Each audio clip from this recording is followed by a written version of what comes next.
This is my boring life. Welcome to the show.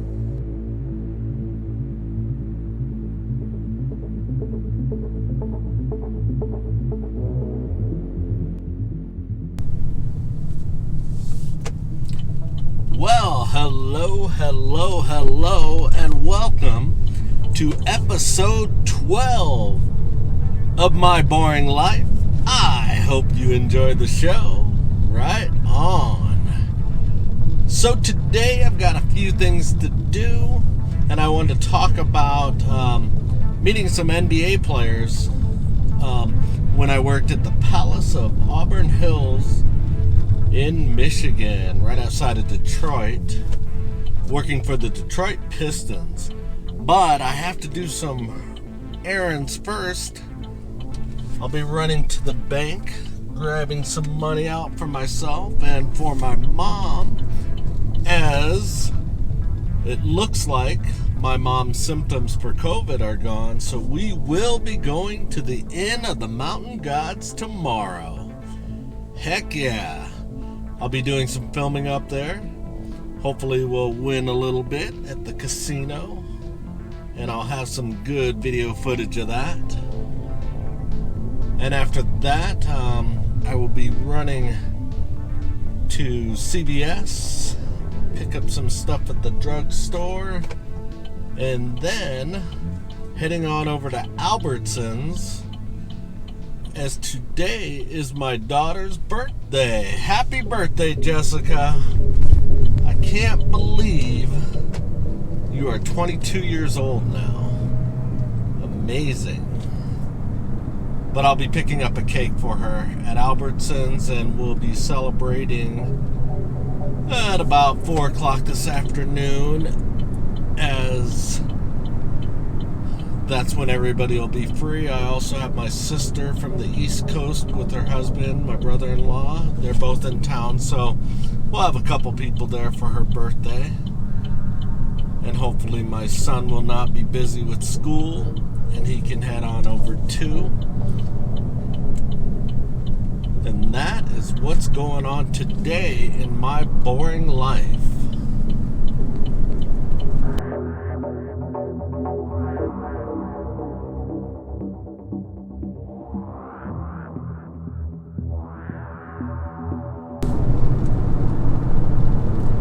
So the first story I wanted to tell you about when I worked at the Palace of Auburn Hills, home of the Detroit Pistons back then. I don't know if it still is. We're talking early 90s through 94 here.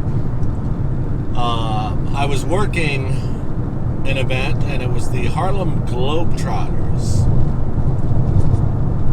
Now, depending on how long you worked for the Palace, and also depending on how you interacted with the crowd, how your customer service skills were, they wanted you to have a good time, and I always have a good time anyway, so I was a knack for the job. So a lot of my positions were on the floor. For basketball games, I was right there where the visiting team came out of the locker room. For a lot of the other events, I was just placed throughout the floor. In this particular event, the Harlem Globetrotters, I was positioned mid-court on the floor, right there, courtside. So that was pretty awesome. So as I'm working this position, the crowd around me, because when you're working a similar position, a lot of events, it's a lot of the same crowd because they have season tickets and stuff like that. So I'm working, and all of a sudden I hear people like, look out, look out, look out. I turn around just in time, and it was during the warm-ups, and the ball was coming out, and I caught it. And this was the warm-ups for the Harlem Globetrotters before the game started. And one of the guys from the Harlem Globetrotters started coming up to me for me to throw the ball back. Well, I played a lot of basketball, and I had a basketball hoop in my driveway at that time also. And one of my favorite shots was a hook shot from long distance. So here I am at mid-court, guy's coming up to me, and I'm like, no, no, no. And I turn, the basketball's here, and I threw up a hook shot from mid-court, and everybody's like, oh. And I'll be damned if that ball did not rim in and out. Oh my God, it was so close.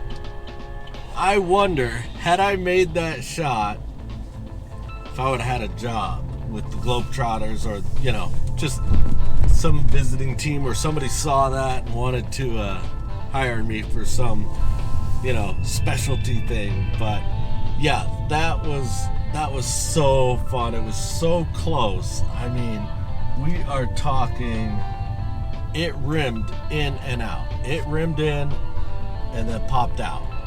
So close. But yeah, so that was a great story that I've got with dealing with the Palace of Auburn Hills and when the Globetrotters were in town.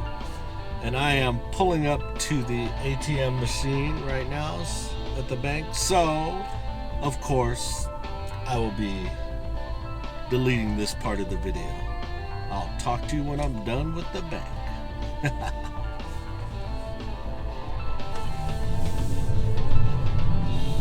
All right, we have survived the bank.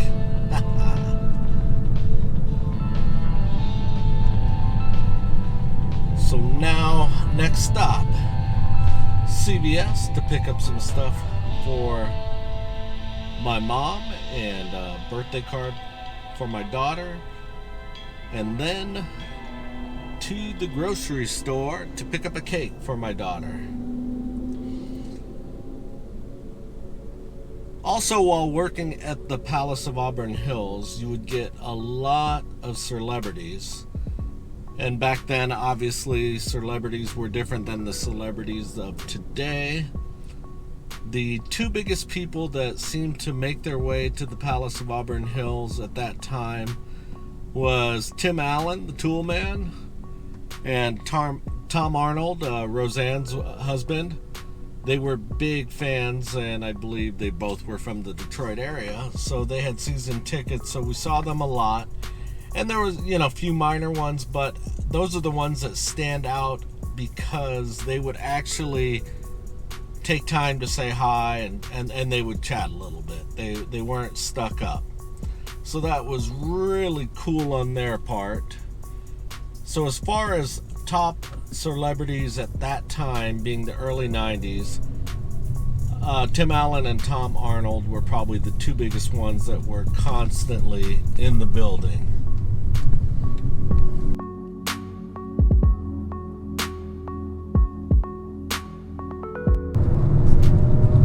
And moving on to actual NBA players. Well, I can tell you this. Every visiting team NBA player, every star from that time, anybody on the Celtics, anybody on the Lakers, they walked right by me, and a few of them acknowledged my existence. First, starting off with the Cleveland Cavaliers, they had a player who had the exact same name as me, Christopher Mills. So we actually struck up conversations, and every time Cleveland played at the Palace, Chris recognized me, pointed at me, said hi to me, you know, just because we had the same exact name. So that was kind of cool. Michael Jordan, coming out the locker room. I've high-fived him a couple times. He acknowledged my existence, which was super cool. The greatest player there ever was in the National Basketball League. Yeah, that was so awesome to have that NBA player acknowledge him. It was so amazing. Of course, you know, as other ones came out, Clyde Drexler, you know, just anybody from that era, got a high five from him. It was super cool working at the Palace. But one thing I will always remember is the chief, Robert Parrish. This is a big guy, 7'2". I'm 5'10", so there's a huge difference. And he walks out of the visiting locker room entrance, heading to the court. I'm standing there. I say, "Hey, what's up, Chief?" And if you know from that era, Robert Parrish's nickname was the Chief. So I said, "What's up, Chief?" And he goes, "What's up, Chris?" He takes his fist and, he's just gonna come down and do a light tap on my shoulder. But the difference is when you're 7'2" and you're coming down on someone, you probably don't know your own strength. So he's like, "What's up, Chris?" Bam! Boom! And I just suck it up. I'm like, yeah. And he hit me pretty hard. Didn't quite leave a bruise, but left a red mark. When you pushed on it, you felt it. And hey, that was great. That was awesome. I got punched by the Chief, Robert Parrish. So it was just working at the Palace, amazing experience. All the concerts that came through, anyone from Boys to Men to the Grateful Dead.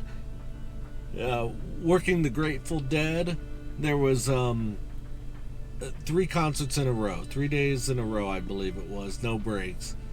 And man, those Deadheads were just smoking that reefer. The whole place smelled like pot. We were even given instructions before the show started, like, "Hey, we're not going to be able to stop it, so don't call security every time you see somebody smoking pot, because everybody's going to be smoking it." But yeah, it was a good time working at the Palace.